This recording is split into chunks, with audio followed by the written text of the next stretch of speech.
کی صرف چابیاں اٹھایا کرتے تھے.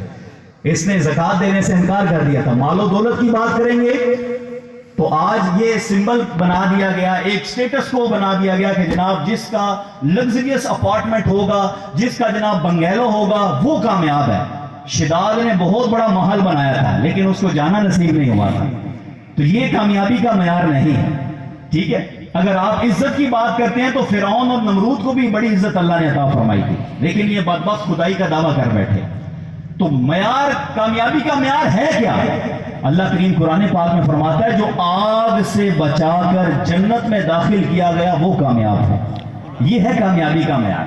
اب ہم نے اپنا معیار مقرر کر لیا, نہیں جناب مال ہوگا. مال ہونا بہت اچھی بات ہے, مال ہوگا تو آپ اپنے زندگی آسانی کے ساتھ گزار سکیں گے, اپنے بچوں کی خدمت کر سکیں گے, آپ اپنی زندگی آسانی کے ساتھ گزار سکیں گے, آپ اللہ کی راہ میں خرچ کر سکیں گے, اپنے غریب رشتہ داروں کی مدد کر سکیں گے. مال ہونا چاہیے, اس کا انکار نہیں ہے, لیکن مال ہونا کیسا چاہیے, کس طرح کا مال ہونا چاہیے؟ وہ مال ہونا چاہیے کہ جو پاکیزہ ہو. جب اس کا لقمہ حلال پیٹ میں جائے تو اللہ تبارک و تعالیٰ دعا قبول فرمائے. اب لقمہ حرام ہو پیٹ میں اور بندہ تہجد میں گڑ گڑا رہا ہو تو اللہ کریم کو اس کے گڑ گڑانے کی حاجت نہیں ہے. جس کے پیٹ میں لقمہ حرام ہو, جس کا کاروبار ہی سود پر مشتمل ہو, سود کا نام چینج کر دیا گیا, اب اسے انٹرسٹ کہا جاتا ہے, مورٹگیج کہا جاتا ہے, فلاں کہا جاتا ہے. ٹھیک ہے, جو مرضی کپڑے پہنا دے اندر سے تو وہی رہے گا. تو یہ مطلب ایک ماڈرنائز کرنے کی کوشش کی جا رہی ہے, مسلمانوں کو بے وقوف بنانے کی کوشش کی جا رہی ہے. اللہ کے حبیب صلی اللہ علیہ وسلم نے سود کی مذمت بیان کی ہے. آج کہتے ہیں جناب اس کے بغیر گزارا ہی نہیں ہے, ہم کیسے سروائیو کر سکتے ہیں, ہمارا بزنس کیسے چلے گا, ہماری اکانومی کیسے چلے گی. اب اللہ پر توکل تو کر کے دیکھیں. پرندے اللہ پر توکل کرتے ہیں, ایسا توکل کریں. یہ صبح اپنے گھونسلے سے خالی پیٹ جاتے ہیں, واپسی پر اپنا کھانا کھا کے بچوں کا ساتھ لے کر آتے ہیں. یہ توکل جس دن ہمیں نصیب ہو گیا نا تو پھر ہمیں در در کی ٹھوکریں نہیں کھانی پڑیں گی, پھر ہمیں ہاتھ نہیں پھیلانے پڑیں گے, پھر ہمیں غیروں کے در پہ جا کر بھیک نہیں مانگنی پڑے گی. ہمارے اندر جب خودداری آئے گی, جب اللہ کا خوف نصیب ہو جائے گا, جب اس کے حبیب کی بتائی ہوئی تعلیمات کے مطابق ہم اپنا کاروبار کرنا شروع کر دیں گے. اب دیکھیں سیدنا عمر بن عبد العزیز رضی اللہ تعالی صرف 30 مہینے 2.5 سال تک انہوں نے رولنگ کی ہے, گورنر بنے ہیں, امیر المومنین بنے ہیں.